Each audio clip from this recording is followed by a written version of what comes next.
and good evening. I'm Melisa Idris. Welcome to Consider This. This is the show where we want you to consider and then reconsider what you know of the news of the day. New York City has elected its first Muslim and South Asian mayor, Zohran Mamdani. His win marks a milestone for representation, but it was also one that played out against a backdrop of Islamophobia and widening inequality in America. So what larger story does this moment tell us about US politics? Joining me on the show today to discuss this further is Professor Salim Daniels, who is a professor of anthropology at Hofstra University in New York. Professor Daniels, welcome to the show. It's good of you to join me. Thank you very much. So this is quite a moment in New York City where we have the win of Mayor-elect Zohran Mamdani, first Muslim and South Asian mayor. I'm wondering, so you are an anthropologist that looks at the intersection of religion and identity and urban spaces. Talk to me a little bit. You're also a New York voter, I might add that. That's right. And I voted for Mamdani for sure and tried to mobilize my friends and family to vote. Oh, wow. Okay, so how are you reading this moment in time in terms of US politics as a whole? I think it's a very exciting moment on the one hand, but it's a very challenging moment. But it's, you know, we're all, I think, pretty extensively in the Muslim community, in the immigrant community, in the working class community, and various ethnic and racial communities in New York City, very excited about the example of, you know, of the election and having a Muslim mayor, having, you know, first South Asian mayor as well. He's from an immigrant background. But all of this, of course, is in the backdrop where we have President Trump. And we have the rise of the far right, of the MAGA movement. And so it's a very challenging moment. I think for the last year or so, you know, some of my students have been distressed to really see the change of the Trump administration coming in, to see immigrants who are coming to work, try to make a living and improve their lives, the lives of their families back in their home countries, being shackled and arrested and, you know, whisked away from their jobs. So it's a frightening moment. There's also the government lockdown. And I mean, there's a lot of things that have happened, the tariffs.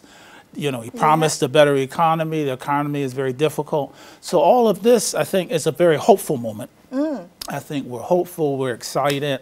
And we really hope that this example of having, you know, a progressive, you know, mayor win in New York City will be spread around, you know, the United States and other areas. But as a social scientist, of course, I'm not so quick to you know, to support such hopeful wishes. I think we really want it, but it's going to take a lot of work. It's definitely a challenge because the MAGA movement is still strongly entrenched across the United States. Talk to me a little bit about what life is like in New York, or what life has been like in the past few years, decade even, if I may.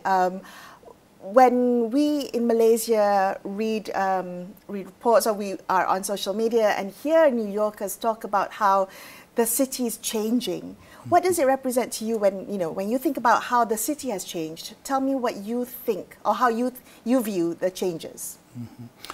I think there's definitely been persistent changes in New York City in terms of influxes of people from all over the world. I mean, you know, we've really embraced that in New York City. But I think over the last couple years, there's been a lot of tensions because they've been sending in immigration police. There's been a lot of tension about the fact that New York City is a sanctuary city where we don't want to have, you know, immigration or police going around and checking the identities of people to say, you know, are you a citizen? We don't want that kind of environment in New York. So we've seen some of that change. And so it's been some tension, there's been some responses to that, I think, on the ground. We're also concerned with the leadership that we had from, you know, from Mayor Adams, his relationship, I mean, a lot of the corruption, his relationship with Trump to try to get out of. So I think, you know, those were some changes that I think were somewhat disturbing for New York, because it's New York, you know, we're a city that we're accustomed to go into Manhattan and you see people from all over the world. And they're just not tourists, but they're there working and living and part of the fabric of New York society. Yeah. So you mentioned that Zohran Mamdani is young, he's of immigrant descent, so immigrant background, he has South Asian, Ugandan descent.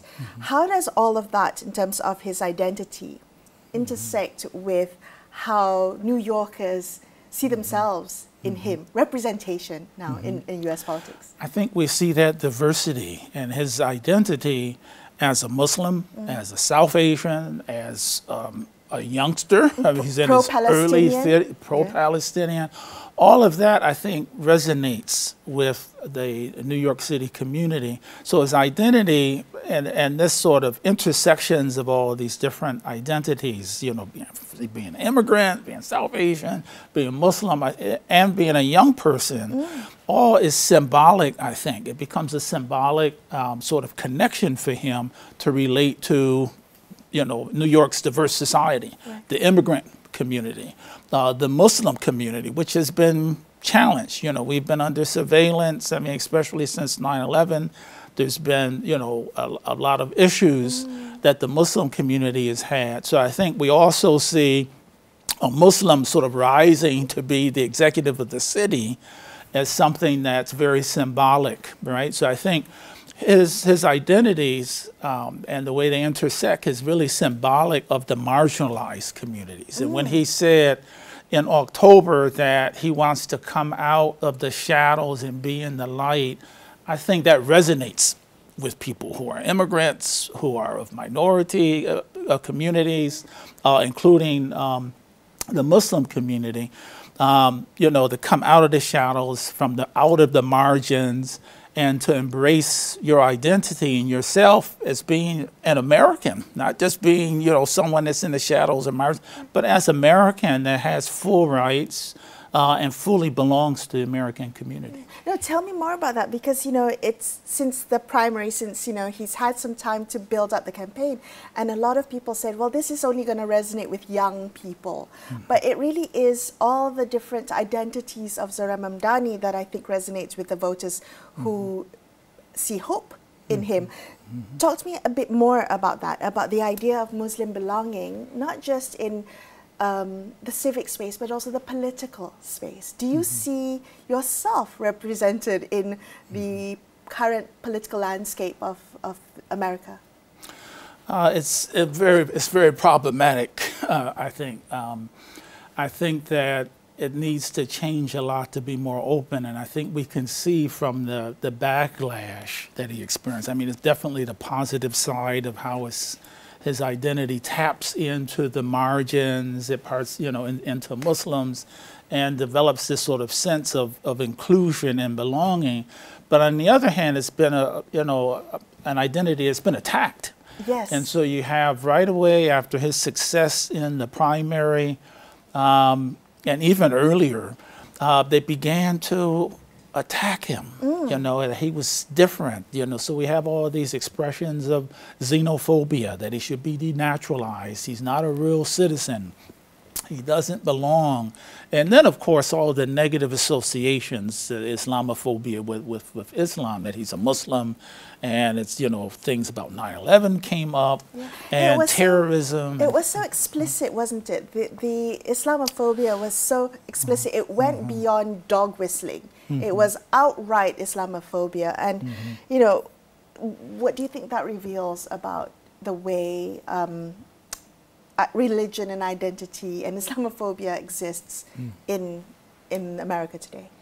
Yeah, I think it's changed a lot, but even before 9/11, Islamophobia has been part of American history. I mean, you know, a lot of people talk about the banning of Muslims during Trump 1.0, but the banning of Muslims goes back earlier into American history. You know, going back into the 18th century, there was the idea that to become an American citizen, you had to be white and you had to be Christian, see?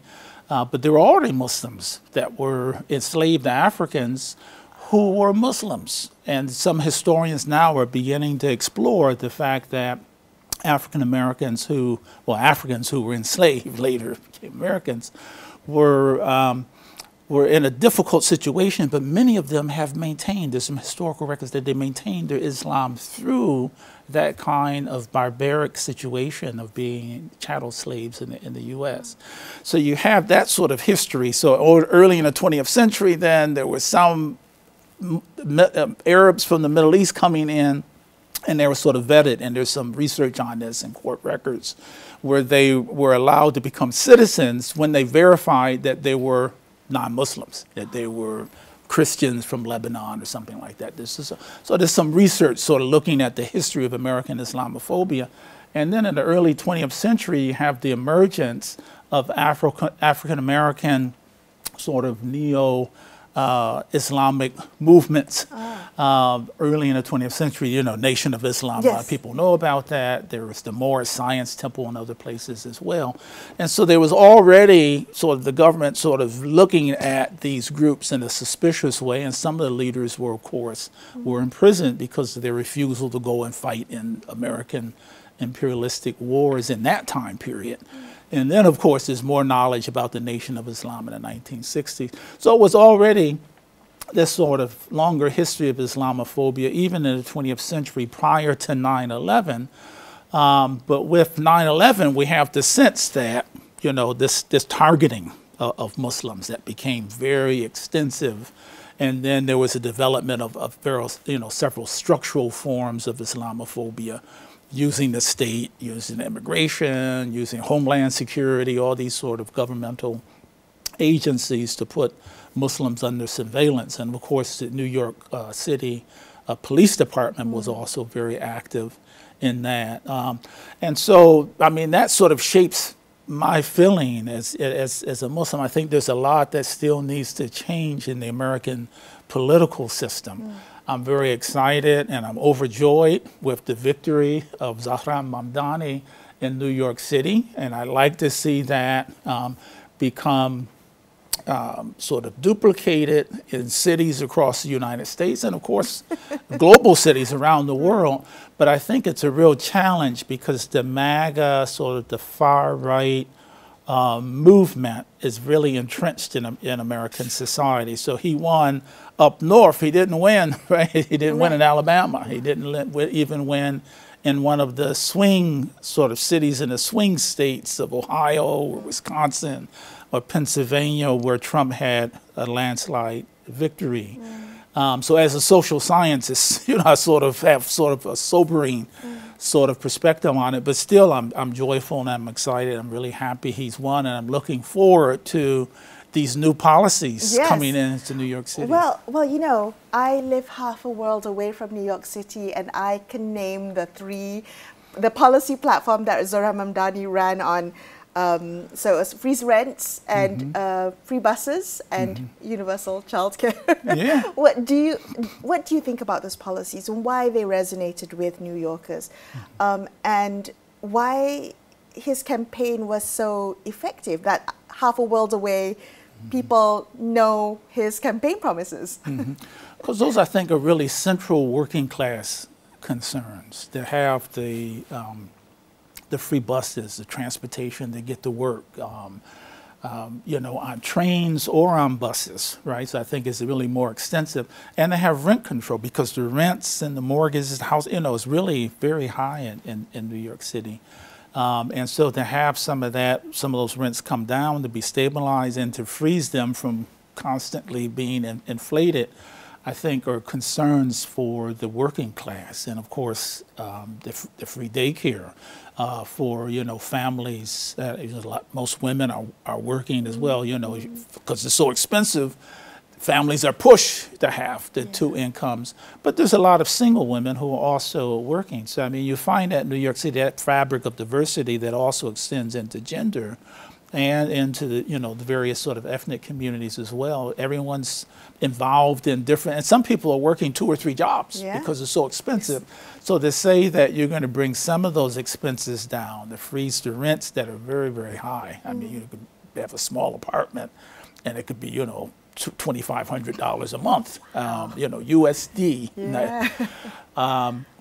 And so I think all of those concerns really resonate with the working class, which is where he's been able to sort of connect his policy platform with the sense that with his identity, right? You know, connecting with marginalized, the symbolism of his identity sort of connects very strongly with his policy platform. Can I ask you, Professor, that there were some commentators or concerns that, you know, Zohran Mamdani built his campaign on on emotional appeal, so really appealing to all these different identities that he represents, but also, you know, younger people and even just New Yorkers in general.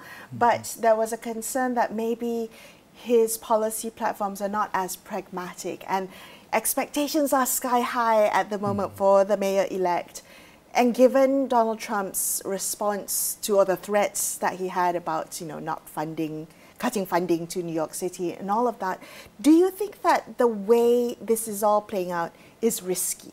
Because, you know, there was a lot of emotional appeal in Zohran's campaign, but then you have threats on the other side, you have promises that you need to achieve. How do you see it? I think it's going to be difficult, but I really appreciate the fact that he's putting forward these bold platforms, and they're not totally new. I mean, if we look back, even going back to Obama's campaign, you know, we go back to that time period, 2008 and 2012 and so forth. Yes, we can. There was the sense of having universal health care, right? There was, oh, that's outrageous. We can't do that. And to change the tax policy to have more taxation of the rich so that you can have more of these social programs. So I think they're not new, but I think he's leaning in more. What's happened with the Democrats is they've been very timid, right? They put these things forward and then they were timid and wouldn't lean into it. And I think that's led to successive, electoral defeats. And what we have now with Trump. So I think on the ground, people were concerned, well, we really need to have these policies. We need someone who's going to lean into them. I mean, look at what Trump is doing from the far right. He said, I'm going to do this, this, this, and this. And he leaned into it. He did it. He did, yes. So we have the feeling we need to have someone that's more of a progressive leader that's going to lean in and not be afraid to implement these policies, because of course they can tax. I mean, we have so many billionaires and some of the richest people in the world are in the U.S. So if we have the taxation structure that's going to redistribute some of that wealth to have the social programs, we can do it. And it's not so unreasonable when you think about universal health care. Even, I mean, people were sort of saying, wow, the U.S. is one of the most developed societies. They don't have universal health care, but all these other societies do. Our neighbors, in Canada, and we look at Australia, and look at Israel, who we've been funding. They have a universal health care program. So why can't we have one in the U.S.? So I think it is practical. We just need sort of bold political leaders that are going to lean in. And I think this is what we're excited and we're hopeful that Mamdani will do this, because we think they are practical things that can be done. And he's put up front, changing this taxation structure. He has a city council that I think are, strongly behind him. And so if they can make some of these changes, then they'll have the funds to, to fund these sort of social programs and to make some of these things free for New Yorkers. Are you concerned about the amount of money from the oligarchs and the billionaires that have been funneled to derail his campaign? Now I wonder whether they will funnel that money to derail his efforts as mayor-elect, as Mayor Mamdani next year.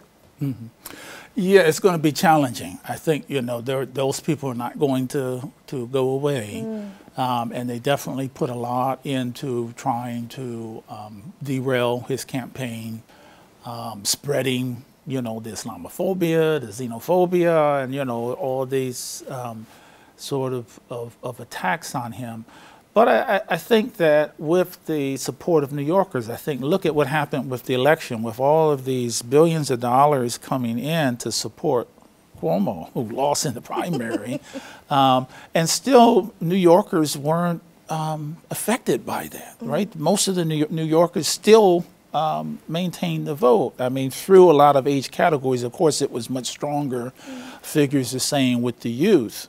And again, I can understand that with the youth, because the youth have been sort of educated in an environment where we're making all these liberal changes. They have a sense that, you know, things are progressing.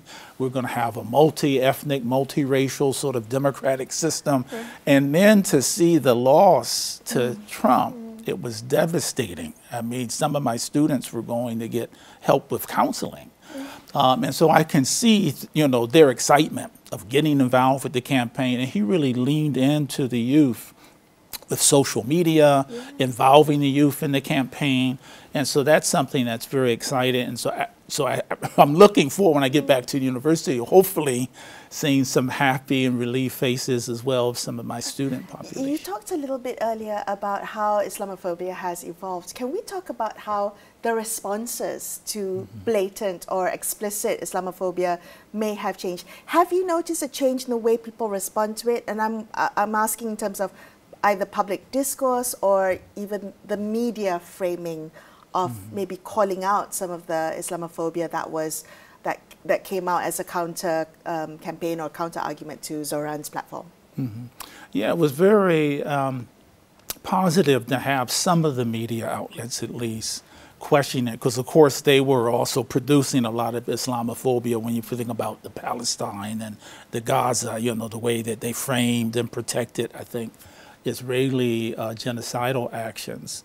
But some media sources, you know, Guardian, even the New Yorker, I mean, some of them came out and they did some data checking, and they found that there was this big increase in uptick of all of this Islamophobic attacks after he had the victory, right? And so they began to look at this and to consider, you know, what's going on with the way that the attacks have been framed and the way that some of the right-wing media sort of sensationalizes that we need to denaturalize him, he's from Uganda, he's not a real citizen. So they began to look at that, some media outlets, I think, to really critically examine that. And then some of them also looked into how he responded himself and his own agency.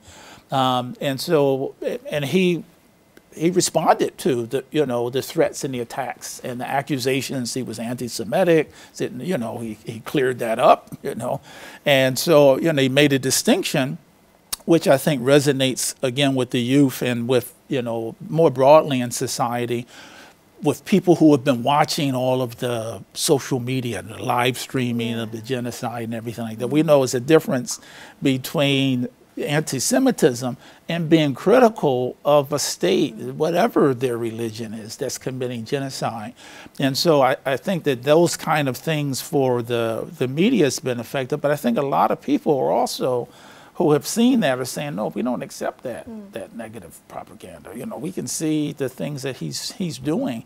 And he was reaching out actively into different communities. So he's going to, you know, Latino communities from various areas of Latin America, from West Indian community. I mean, you could see him socialize, and there was so much excitement because he's dancing, you know, he's charismatic. So he was doing, you know, salsa, he was doing some other dance, you know, from Jamaica. And so people can see that. But I think some people, some segments are also saying, looking, why are people saying all these negative things about Muslims? We can see from his example that we need to look and study a little bit more about Islam. And some people are really realizing that Islam is a faith that teaches good morals and good ethics, you know, helping people. Even some of his ideas that he calls democratic socialism resonates with what I've been studying in terms of Islamic economics, for instance, in Malaysia, you know, doing things and taking care of the poor, right? The asnaf, the poor and the needy, with redistributing funds, right? That's very much an important part of the Malaysian system, and I think more broadly of the Islamic economic system. And so he's saying, let's do this with democratic socialism as an ideology out there. But he's talking about helping the poor, helping the needy, helping, you know, communities that are working class that are struggling, you know, even with two incomes come into the home, they're still struggling to survive with the high prices and the inflation. Okay, so in the minutes or so that we have left, can I ask you what comes next? What are you watching out for to make sure that this spark of hope that's been that's spreading like wildfire in New York, it doesn't go away, that there's momentum built on it, and that you know, all the sky-high expectations are given a chance and met. Well, first of all, I want to see, again, you know, there's still excitement, too, because he's appointed women to be the co-chairs, right? The transition team. And so that's very exciting. So we can see already, just starting, he's implementing, right, his sort of philosophy of being progressive and inclusive. And so I'm really looking critically to see how we can move to change that tax structure to, like you said, practically to have the funds to deal with free busing, to deal with the free child care. Because you're right, those are very expensive programs. And so how is it going to be funded? So that's one thing in the city, and there's going to be those attacks and so forth against him. But I think it's also will hopefully strike a fire within the Democratic Party, because Democrats have, at least as I noted, used a lot of progressive sort of rhetoric. We're going to do these things. These are, you know, especially with domestic policy. And so with international policy, there's also the problem, and I think Americans are more aware of that, especially New Yorkers, very much aware that there needs to be a change in both the Democrats and the Republicans when it comes to international policy. And in particular, the way they're so strongly connected to Israel, right? And, you know, all the funds going in, the weapons and everything of that sort.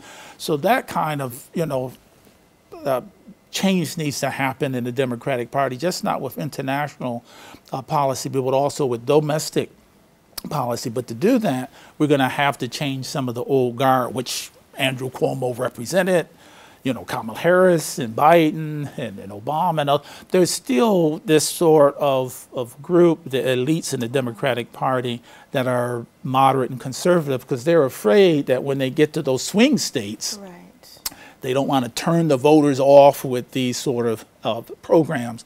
But I think actually, if we had Sanders, who also said he was a socialist, if he was running, I think some of those swing states, they would have voted for him, Sanders. And so I think they're miscalculating. So I think we're going to have to replace it, change their ideas, you know, combined with maybe replacing some of those moderate to conservative figures in the Democratic Party to really make this move further on the national landscape. Because I think those swing states are winnable, but I think, again, people in other places outside of New York just don't want to see the same old faces. They want to see some new people with some new ideas and with the spirit that they're going to implement their bold policies. Professor, thank you so much for being on the show today and sharing some insights from what's happening in New York. I appreciate your time. Thank you for the invitation. That's all the time we have for you on this episode of Consider This. I'm Melisa Idris, signing off for the evening. Thank you so much for watching, and good night.